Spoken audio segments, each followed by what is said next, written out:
and welcome to Bandwidth Conversations, a podcast that finds out about the stories and journeys of artists, performers, and rock stars of life. My guest today is one of the best-loved and most respected doctors in the UK. He's a medical journalist and also a producer and presenter of award-winning television programmes. He was named Medical Journalist of the Year in 1995. In 2002, he was nominated for an Emmy as an executive producer for The Human Face with John Cleese. He has written international best-selling books on diet, sleep, and a myriad of health topics. He has a brilliant podcast called Just One Thing, which gives simple, scientifically proven tips to improve your health and change your life. I am addicted to it. It is thanks to him that I have taken up doing squats first thing in the morning, running up and down stairs, eating beetroot and pink lady apples, singing, dancing, and that's just for starters. I was lucky enough to watch him and his wife in their live show at the Barbican a few weeks ago, one of many shows they are doing around the country showing people how to eat well, sleep better, and live longer. Sign me up. I'm really excited to be talking today to Dr. Michael Mosley. Hello there. Fantastic to be with you. Well, I have to confess that when I first wrote a list of these questions, I then reviewed them and realised they were a shopping list of my ailments. So I am not going to do that to you today. That's not what this podcast is about. But if I veer in that direction, please steer me back. But I just wondered, given that you are so well known, in restaurants and walking about, do people come up to you and ask you for medical advice? Not so much for medical advice, and it also depends whether I've got someone else with me. So if I'm there with my wife, Claire, then they generally don't. When I'm wandering around by myself, they often do. But normally it's just to come up and say, thank you very much. I followed your advice on intermittent fasting. I managed to reverse my diabetes, my hypertension, whatever it might be. Or indeed, more recently, that I'm really enjoying cold showers or I'm really not enjoying cold showers or whatever it might be. So people are really, really polite. And on the whole, no, they don't ask me medical questions. They just kind of want to chat about some of the stuff I've been doing on podcasts or television. I think I'm right in saying you were born in Calcutta. What were your family doing there? My dad was a banker. He worked for something called Hong Kong Shanghai Bank. And so he was working in India, which is how I was born there. My older brother was born there as well. And I recently did a program about the flu. And as part of that, they actually looked at antibodies. And they discovered that I had had pretty well every major flu infection that had come through, including one which almost killed me in Calcutta. So that was Asian flu.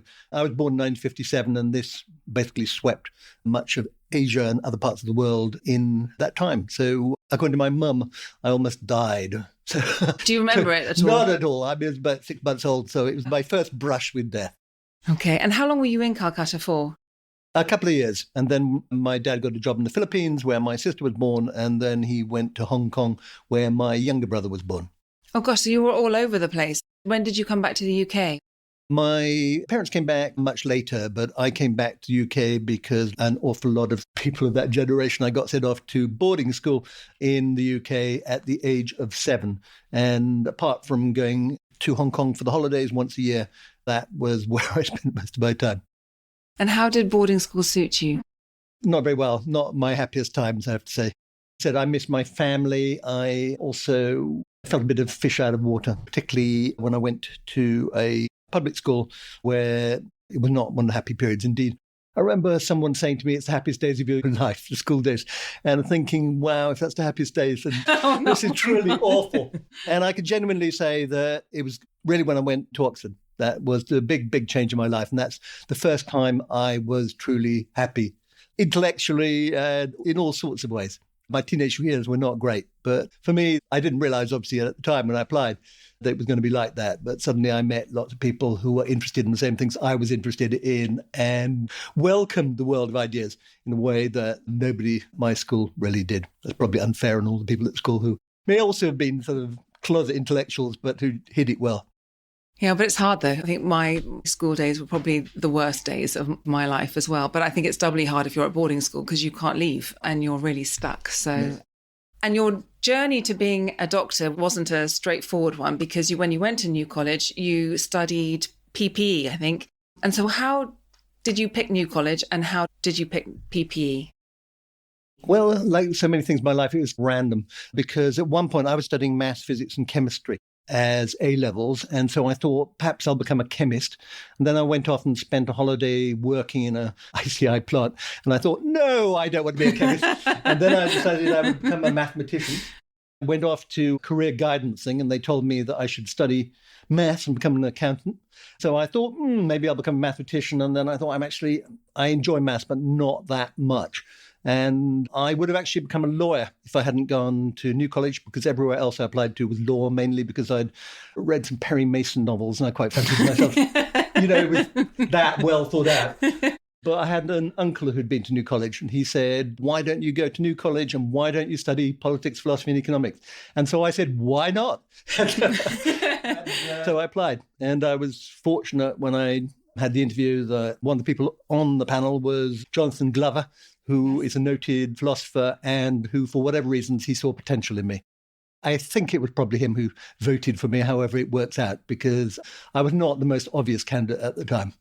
How did you spend your time when you were there? Were you busy debating, or, I was actually very busy sitting on the lawn. Yeah, no, I did love sitting on the lawn. I got absolutely passionately interested in politics, philosophy and economics. Originally, I thought it was going to be mainly economics, but actually, as I said, Jonathan Glover was my sort of mentor. He was my tutor. He wrote a brilliant book called Causing Death and Saving Lives. He got me really interested in moral philosophy, and he opened up my eyes to a whole new world, as did the other tutors when it came to politics and economics. So I spent a surprising amount of time actually in the library and actually discussing these things with my fellow pupils there. And I did a bit of acting, not very well, but I was on the same staircase as Phil Pope and Angus Deaton. Oh, my goodness, yes. Yeah, so I did a show with them. They went on, obviously, to become famous for the Fabulous Heebie-Jeebies, whatever it was called. Well, I remember Angus Deaton being on Have I Got News for You? Absolutely. So he was obviously very funny. You could tell that. He had with that sort of dry wit. At that time, also, there were people like Richard Curtis and also a whole host of comedic talent. Rowan Atkinson was also there. So there was something in the air. And I enjoyed doing reviews and things like that, but I realised very rapidly I was not in their class. So I did quite a lot of that. I did a little bit of public speaking at the Oxford Union, and I did a lot of lying on the grass, making friends and talking about life and basically growing up. So it was brilliant.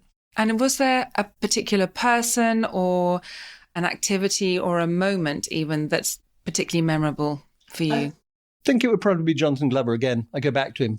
He's a brilliant philosopher, but he had a wonderfully quizzical way of looking at you in tutorials and saying, do you really think that? And then in a very sort of Socratic way, he managed to make me think for myself and think through things. So them, but obviously the friends I made there. And I just have incredibly fond memories of the place at the time. For me, it was a huge, huge part of my life. And then after that, I think I'm right in saying that you went into banking for a couple of years. I did, yeah. And then you did a complete about turn into medicine. And how did that all come about? So I went into banking mainly because this was in 1978 when I graduated, and a lot of my contemporaries, that's where they're heading for, the city. My dad was a banker, so it seemed like an obvious thing to do. I spent a couple of years there and realized it really wasn't for me. I'm much more interested in what makes people tick. And so I ended up applying to the Royal Free Hospital in London. And they, for whatever reasons, again, saw something in me. So they let me in. This was quite rare at the time because these days it's much more common for people to do other degrees and go into medicine. But it was quite uncommon. But the Royal Free was an uncommon hospital because it started off as a hospital for women. And by the time I got there, it was about 50-50. And on the first day there, actually, the dean said that statistically 4 people in the room would marry. And that's when I met Claire. On the first day? Yeah, absolutely. We didn't start going out on the first day, but we were in the room and we said hi. And the other couple, he was spot on, because there's another couple who live in Australia. That was a wonderful speech, and it made me laugh in retrospect. He also said that over the next 5 years, we would learn an awful lot. And within 5 to 10 years, most of it would be out of date. So that was the importance of keeping up. So it was a very, very different mental discipline, if you like, to something like PPE. It requires a huge amount of learning. Maths, you have formulae and then you can build, whereas this is just volume, isn't it? It's volume. It's knowing stuff. It's not enough to have a broad general idea. You really need to know the stuff. So yeah, that's how I ended up in medicine. I ended up in medicine because I was interested in what makes people tick. And I went into it with the intention of becoming a psychiatrist. That was really the reason why I went there. And again, I had a fabulous time. And again, I was very lucky because that was back in the day where you didn't have to pay fees or anything like that. I know, me too. And part of me feels a little bit guilty about all the time I spent in further education, but on the other half, I do pay an awful lot of tax now. So some of it is being paid back. So it was wonderful. Yeah.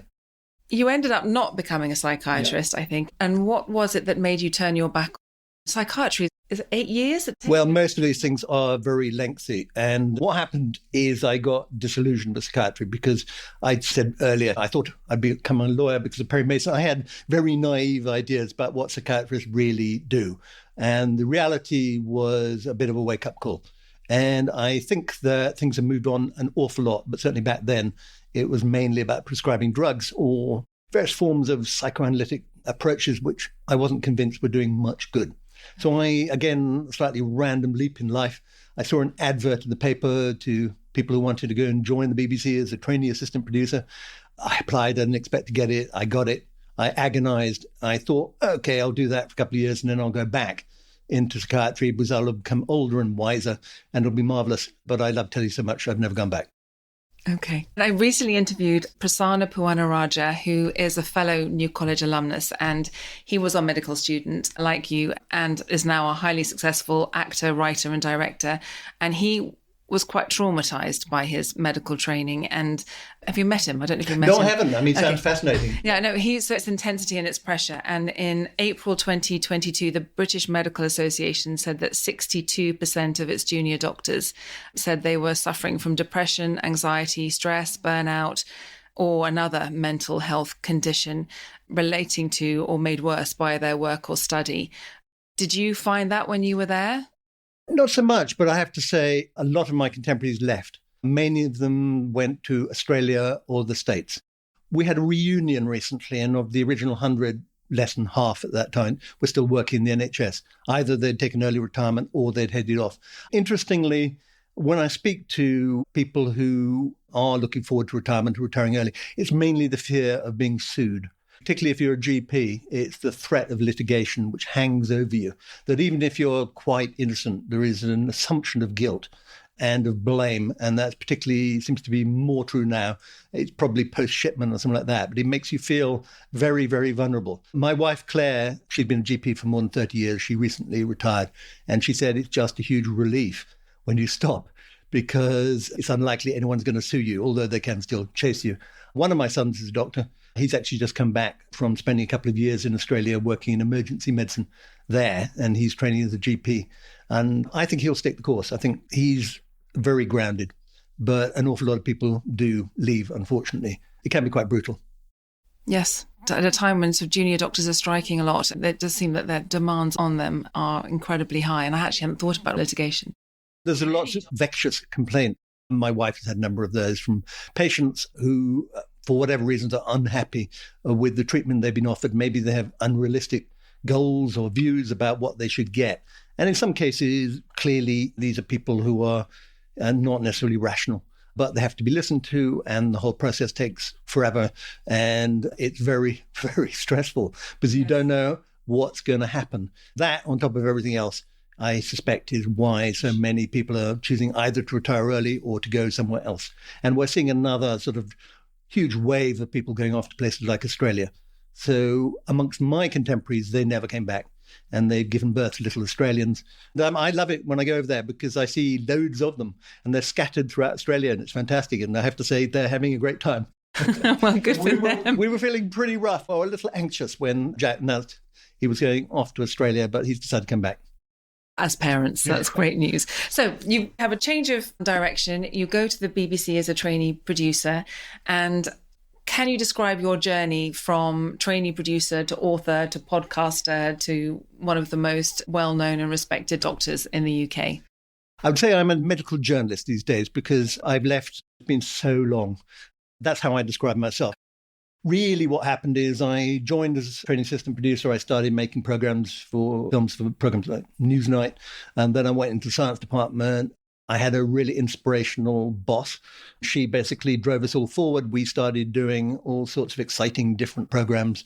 And that was great fun. I enjoyed being a director, and then I became an executive producer. And I had this one film that I really wanted to make, because I'd made a film for Horizon back in the 90s, which was called Ulcer Wars. And it was about an Australian who had discovered, you've heard of that one. Yes, I have. Absolutely. So an Australian called Barry Marshall, who was convinced that stomach ulcers and gastric ulcers are not caused by stress, as everyone else believed, but by a previously unknown organism called Helicobacter pylori.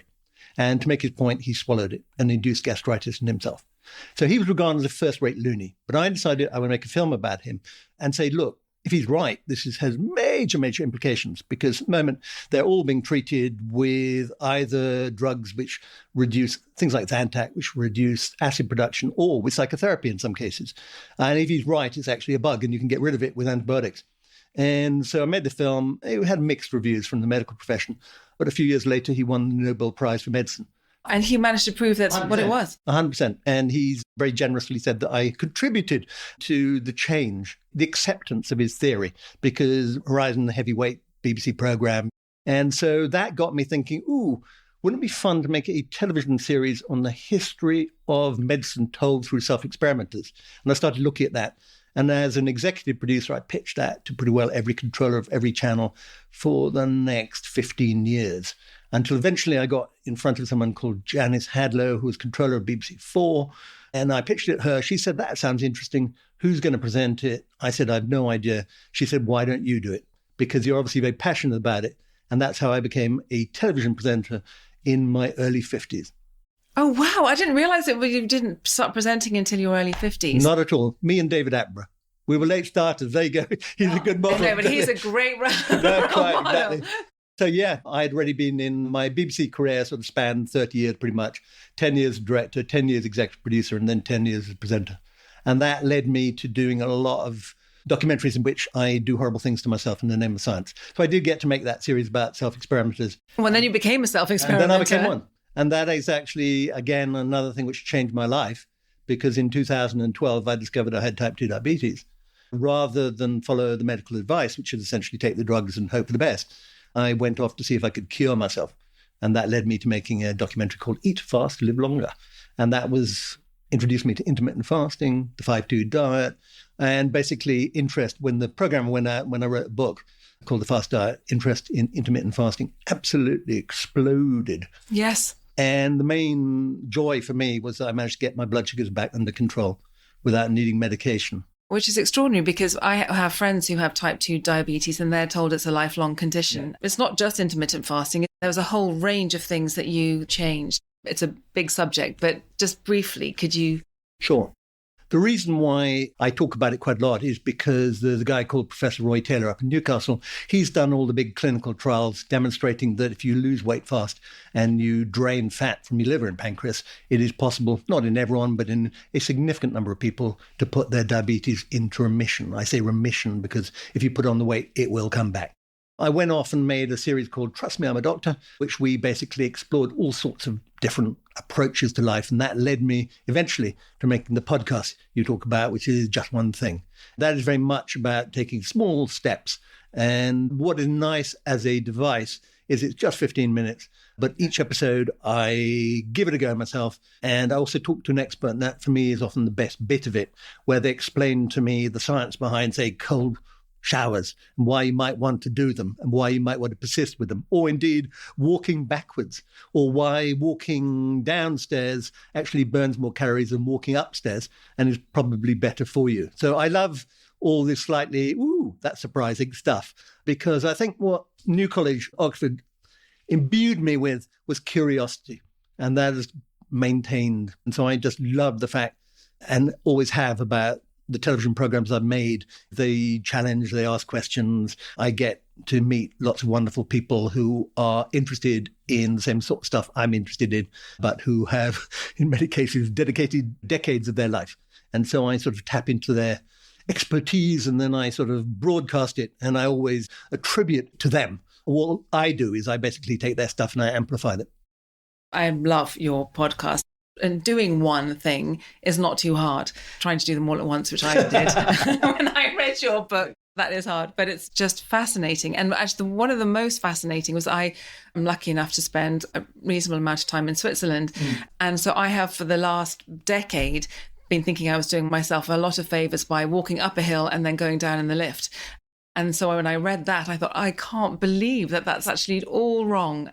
So, and why is that wrong? Well, it seems to be that your body is trying to protect you, because there are two types of when you're flexing a muscle, you're lifting a weight, for example, you're shortening the muscles. And then when you put them down again, you're lengthening them. It's called concentric or eccentric. So when you're doing it down, your body's actually trying to protect you from damaging yourself. So it actually expends more energy and more care doing that. So when you're doing the squat, the going down is the bit where you should get most of the benefit. They actually did a randomized controlled trial in Australia where they took a group of overweight people and asked them to either go up, I think it was 8 flights of stairs, or down. And they took the lift the opposite way. And they measured all sorts of things about them. And they discovered that, yes, going down, they burnt more calories. It was also more beneficial for the bones. And on top of that, it also had an impact on mood. So that was surprising. They've done other studies, again, lifting weights, lowering them. They did a study where they got people, the machine lifted the weight and then you just lowered it. And it turned out that was pretty much as effective as if you were lifting it and lowering it. So surprisingly enough, an awful lot of it is about that.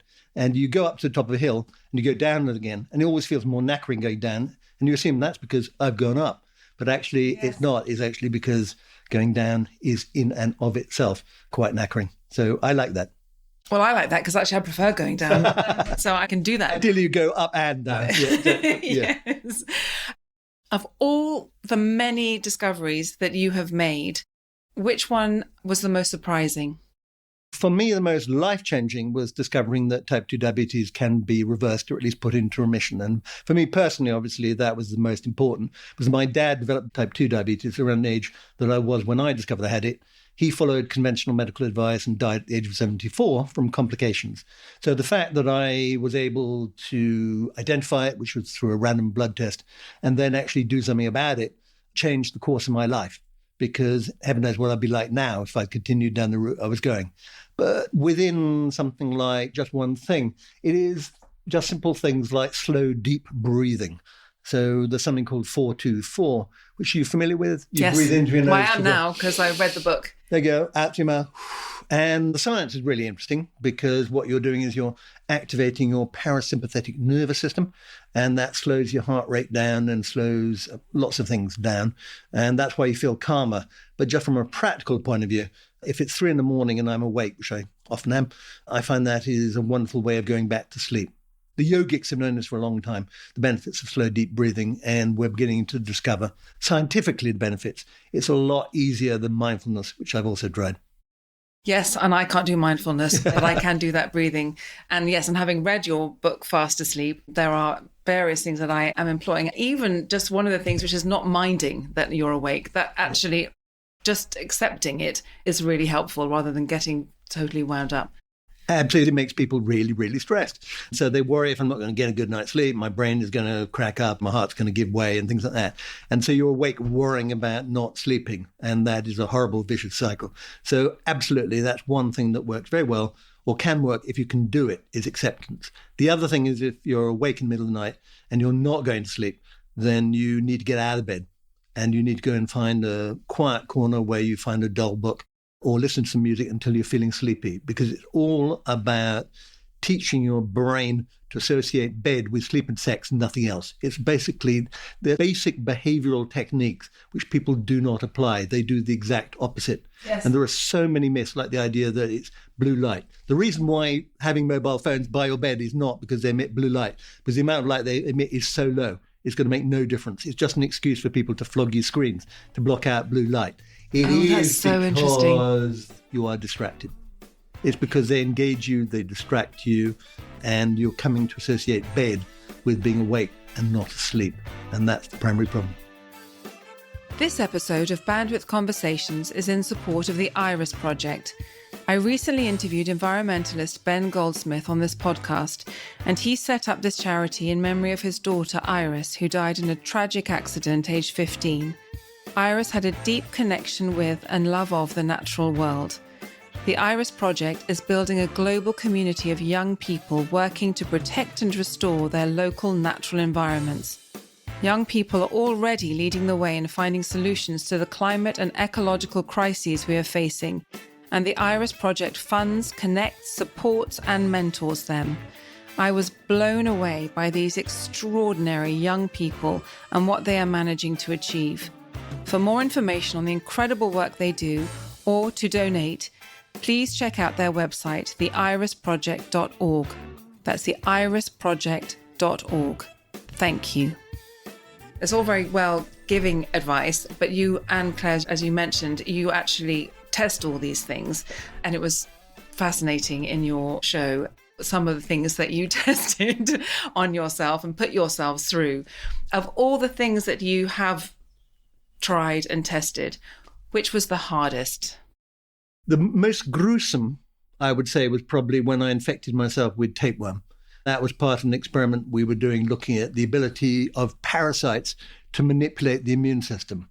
Because intellectually it was sort of fascinating. Loved parasites. And indeed, after the show, several people who were parasitologists came up to chat because they said it's great to see their field being recognized and celebrated.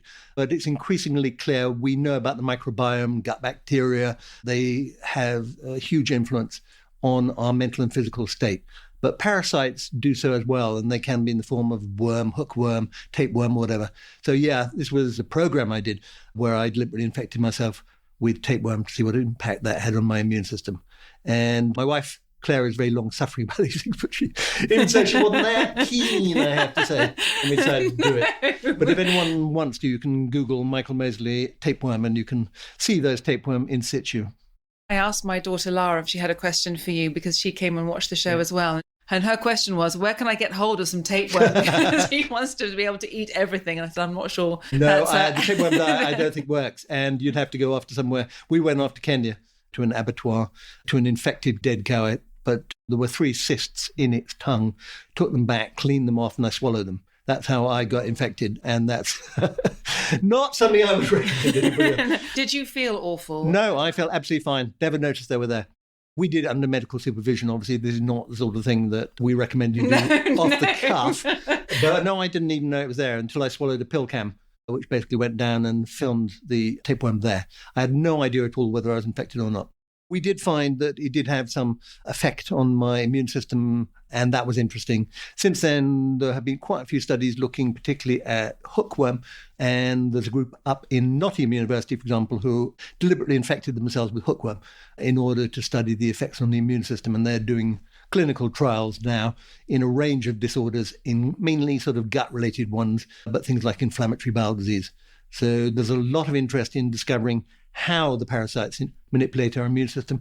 Less interest, I'd say, in probably deliberately infecting people. Yeah, absolutely. I read somewhere that, I think it was in a recent article, very recent article, that one of the hardest things you found was the testing lack of sleep, as in not allowing yourself to sleep at all. Yes. I'd done a couple of programs some years ago when I was doing a program on sleep, pretty much the first one I did. I actually took part in a rather strange study with a guy who informally holds the world record for staying awake. And do you have any guesses how long that is? 20 days? Slightly less, but it's well over a week. And he actually did it in a pub in Cornwall, so I'm not sure it's fully recognized. But the idea the producer had is the two of us would stay awake as long as we could. He got more and more cheerful as he became sleep deprived. I became more and more morose. They were testing our reaction time. So I managed about 2 days and I felt so terrible. I decided to give up. It's not fun. And how did they keep you awake? Because you can't help They it. were doing it in New York for some reason. Again, I think the producer's idea was New York's a city that never sleeps, so it would be a fun location, but it was just miserable. So that is one of those things where about 3/4 of the way, why am I doing this? Sleep deprivation is really, really horrible. And it did have a purpose. I have since explored an interesting, different treatment. So I wrote a book, 4 Weeks to Better Sleep. And I actually took part in a clinical trial down in Australia. And they made a series called the Australia Sleep Revolution, which is just going out. Part of that was we took 30 people with appalling sleep problems and tried to sort them out in 8 weeks. And I was one of the participants.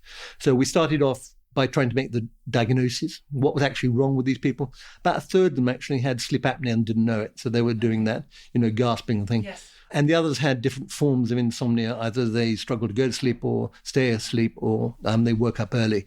And most of them, it turned out that one of the better ways of actually treating insomnia is something called sleep restriction therapy. So what you actually do is you restrict the hours you spend in bed. So I was one of those who took part, discovered I'd got sleep apnea, which I didn't know.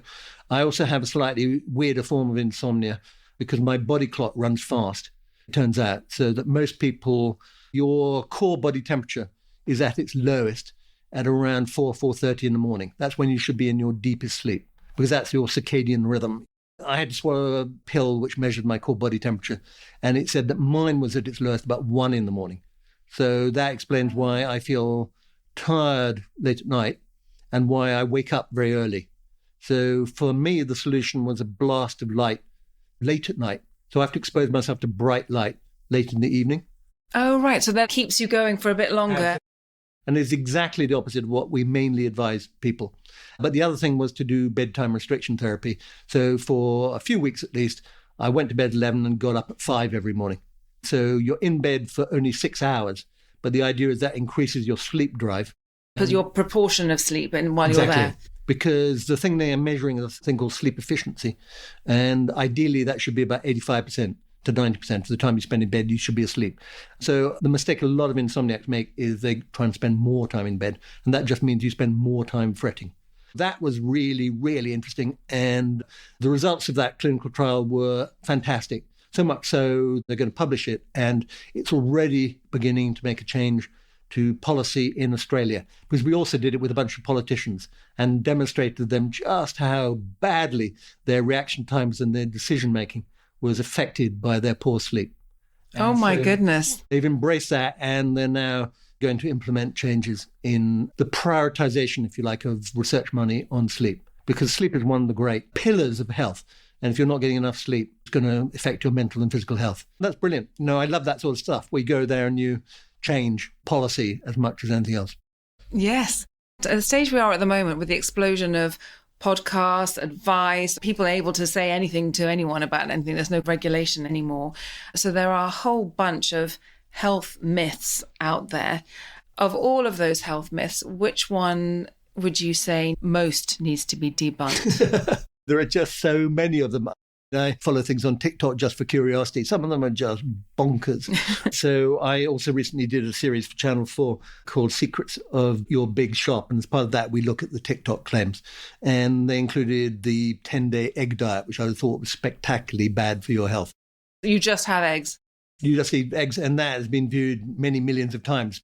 It's very difficult to point at one thing in particular because there is so much crazy stuff. The one myth, I think, which is being rapidly killed is the one which persisted for so long, which is that things like type 2 diabetes are inevitably progressive. We now know, thanks to work by Professor Roy Taylor and others, this is not the case.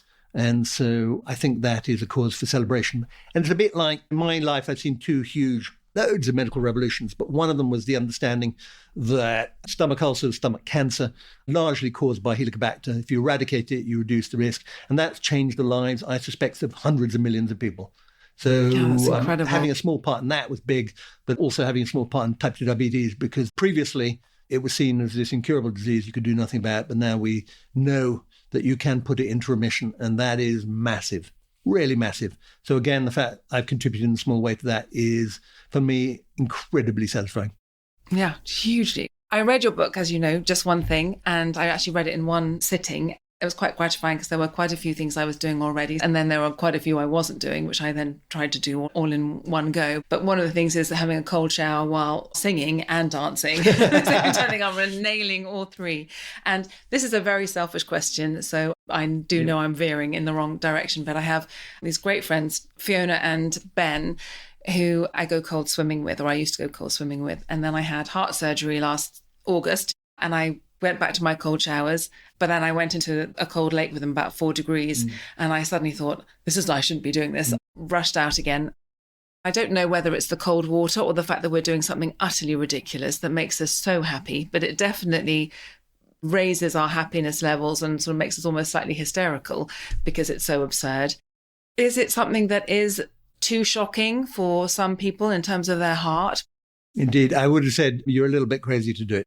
Because if you've had heart surgery, then one thing we know is that when you go into cold water, you get an enormous surge of adrenaline, which may be part of what's contributing to the good mood, but also means your heart rate goes up, your blood pressure goes up. And this is not a good idea for someone who has any history of heart disease or things like that, because it is very, very challenging. We are temperate creatures. We are not, if you like, designed to go and immerse ourselves in cold water. But as you say, you do get that good kick as well. So if I were you, I could find yourself to cold showers. Cold showers is fine. 4 degrees is quite hardcore, I have to say. I imagine you must have acclimatized to it. But there are risks along with the benefits, if you like. So that's why I say to people, you do have to be a bit cautious about some of this stuff.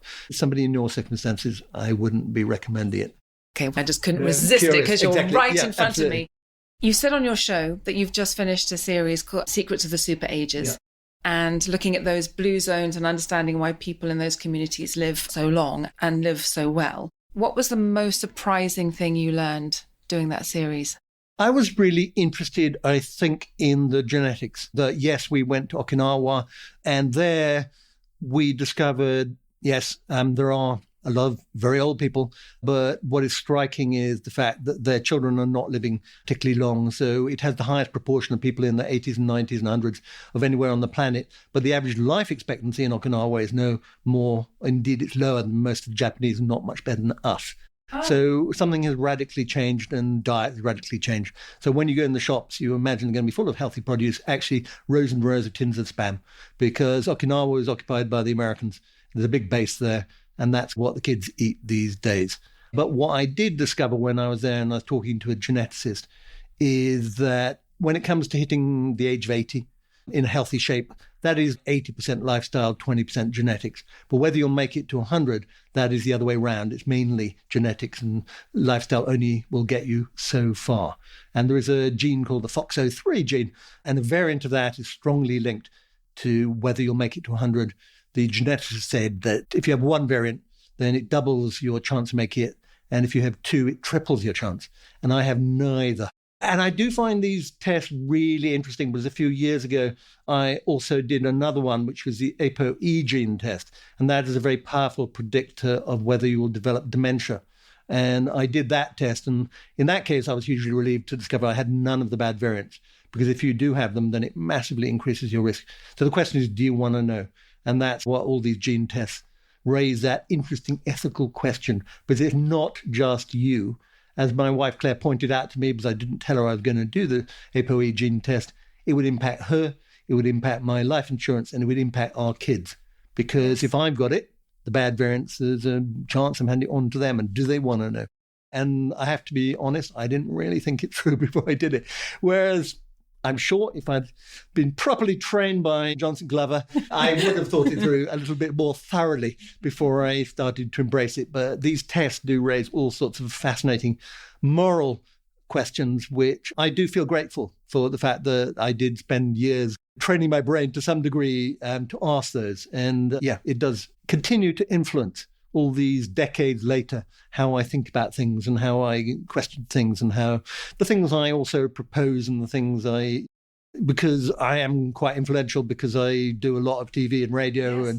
and so it matters what I say to some degree. People will listen and follow it. So I have to be confident that what I'm saying is based in fact, is based in science, is based in randomized controlled trials or whatever, because otherwise there is always a danger you're going to spout nonsense.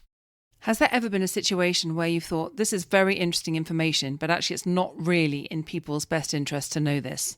Absolutely. It was exactly the time when I was looking around to make a documentary, and I came across this work in Australia with Barry Marshall. But at the same time, I also came across this work out of the Royal Free Hospital. And there they were looking at the relationship between the MMR vaccine and autism. This was Andrew Wakefield. Yes, so I went to see remember. him. He was a registrar. He was very reputable. He honestly seemed to believe it. And we talked about it. And I said, you do know that if you stick this out there without a huge body of evidence, it's going to scare the hell out of people. They're going to stop taking the vaccine. And you're going to be responsible for huge outbreaks of measles, mumps, and rubella.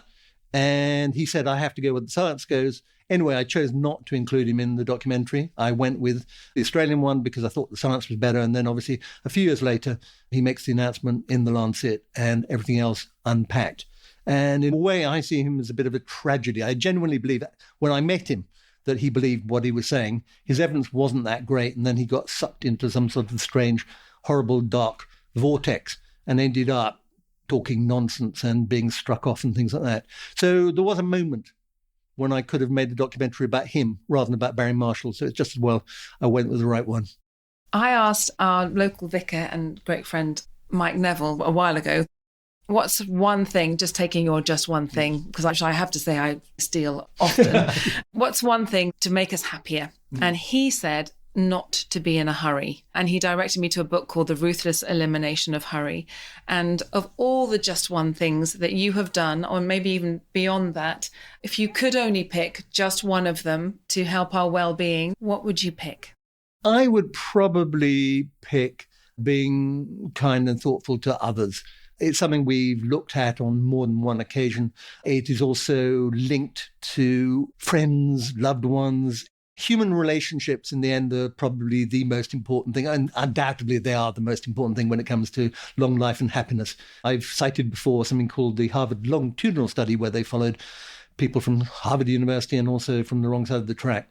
And again, they followed them for their entire lifetime, and they found that the single most important factor which determined whether they led a long and happy life was the quality of their relationships, not just with their loved ones, but friends and things like that. So nourish your friends and your loved ones. And I think that in the end is the secret, if there is a secret. Well, that's great advice. In your podcast, on the show, you always sound so positive and energetic and disciplined, because to put yourself through all these things, you have to have incredible discipline. Can you talk about a low moment in your life and how you dealt with it? Sure. I mean, there have been plenty of them. And the great thing is I get a lot of emotional support from my wife, Claire. And she is, on the whole, a very even personality. She is very positive. I'm apocalyptic. I have a tendency to regard the future. I actually catastrophize. I have a tendency to project into the future. One of the is both good and bad. I anticipate the worst and try and mitigate it, but at the same time, that's not a great way of leading your life, because it does mean you spend a lot of time looking at your shoulder and worrying about stuff. Exactly. So I think that is a characteristic. I appear to be extrovert and energetic, but the reality is I'm introvert, and I have to motivate myself to get up there and stand on stage and stand in front of the camera. Oh, 100%. Most of it is an act, in the sense that most of what I'm saying is true. Most of what I do is based on science, but I have to, like any performer, you have to get up there and you have to hype yourself up. And the reason I do these things is precisely because I find them fascinating, but also because I'm interested in both my mental as well as my sort of physical well-being. So I am aware that I risk falling into the abyss at some point. So I'm trying to mitigate that. I'm also extraordinarily fallible, which I admit to. I describe myself as a Labrador. I snack. I do all sorts of bad things. I try to stay on track, but often fail. I think people find that slightly reassuring, that I'm not some sort of Superman. I fall off the trolley all the time. I make resolutions which I do not keep. And I do aim for things which I think I've got a decent chance of sticking with. So of the just one things, we've now done about 80. I probably do about half. And I do try to stick to them, and I do build them into my life. It's mainly about routine. So, for example, doing up press-ups and squats, I do them first in the morning with Claire. And that's because we do it. We roll out of bed and we link it to falling out of bed. And if I'm not up to it, then Claire says, go and do them. It's that sort of thing. It's all about link it to something you're already doing and having support from your partner. Because one of my sons, Jack, again, the doctor, he actually did a master's looking at people who lost weight and kept it off. And the most important factor was the support of a partner. Oh, really? Yeah, whether you kept it off or not. In some cases, he explored, he found people actively sabotaged. They didn't actually want their partner to lose weight for a whole host of reasons. But where they actively supported them, there was much greater chance that they would do it. And the same is true in almost every aspect of life. whether it is your partner, whether it is a friend, you're more likely to go out for a run or a walk if you've got someone you're going with, even if it's a dog. Dogs Yes. are great companions. And the reason people hire personal trainers is not because they don't know how to do it, but because the personal trainer will come and bang on the door and say, get up and let's go. Or you go down the gym where you don't want to let them down. And that is, again, a huge part of human psychology. And it's how do you build that into your life so that it's easier to do good than to do bad. The same thing is true, for example, one of my top tips is do not keep junk food in the house. If the biscuit's there, the chocolate's there, I will eat them. Despite everything I know, I will seek them out, I will sniff them out, I will scoff them, guiltily hide the remains of the package, and Claire will go, where has it gone? And I go, oh, I don't know. That is hugely reassuring because I would definitely do that. And then if I have one bad thing, I think, well, I've ruined it. And then I'll have to have 10 of whatever it is that I'm not supposed to have. And that is catastrophic thinking. You've got to try and avoid that. Just because you haven't maintained some sort of standard or you've decided to eat the whole bag of crisps doesn't mean you need to eat another 3 bags of Yeah. In terms of the medical profession in the next 20 years, we've got AI, you've got GPs being more stressed, increasing population. Where do you see it going? Well, I hope it's going to move more into preventative medicine. It's very clear and has been clear for a very long time that one of the best things that was ever done for modern medicine was creating sewers. The London sewer saved more lives than anything else, pretty much. And more recently, it was the ban on cigarette smoking in pubs. You saw an almost immediate drop in things like heart disease and also in dementia rates, which have started to climb. So the latest campaign is really looking at ultra-processed food. How do you control the spread of that? Because it's very clear what happened is the tobacco giants just moved into ultra-processed food.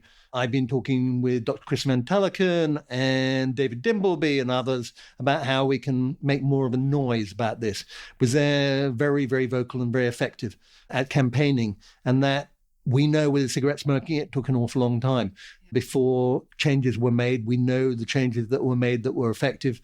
They were things like making it harder to buy the stuff, banning the advertising of junk food to kids would seem an easy and obvious step, which is supported by the general public, but which politicians seem loath to do. Make it more expensive, tax. These are all very simple and straightforward.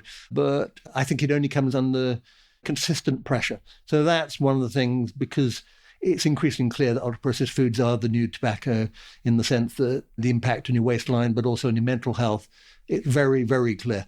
It's less straightforward than tobacco, because tobacco is something you can point at, whereas ultra-processed foods as a category are harder to identify. But I think we're sort of getting there.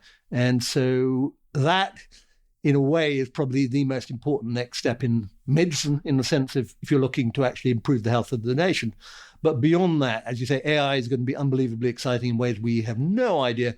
And the rise of the RNA-based vaccines is fantastic, because originally it's obviously COVID. We saw the Oxford work, AstraZeneca and Oxford getting together. That was unbelievably exciting to watch that happen. And that's hopefully going to help us cope with the next outbreaks. But beyond that, the people who originally developed some of those RNA-based vaccines, they were aiming at cancer. And that's where they're going next, basically melanoma, many of the cancers of old age. It could well be that some form of immunotherapy based around RNA vaccine will turn out to be unbelievably effective. I think those are some of the most exciting areas to look at. Watch this space. And in terms of your personal investigations, what are you going to start investigating next? I'm really interested in mental health, particularly the link between diet and mental health.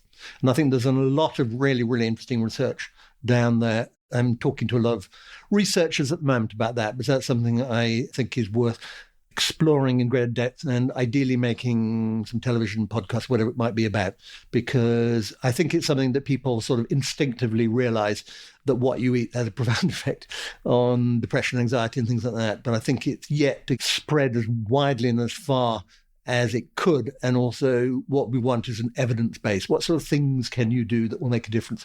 What conditions will it make a difference to? And I think all of that stuff is beginning to unpack now. So that's what I'm really excited about. Wow, I'm really looking forward to hearing about that. Now, I found this quote: "A truly amazing doctor is hard to find and impossible to forget," which I think is very true.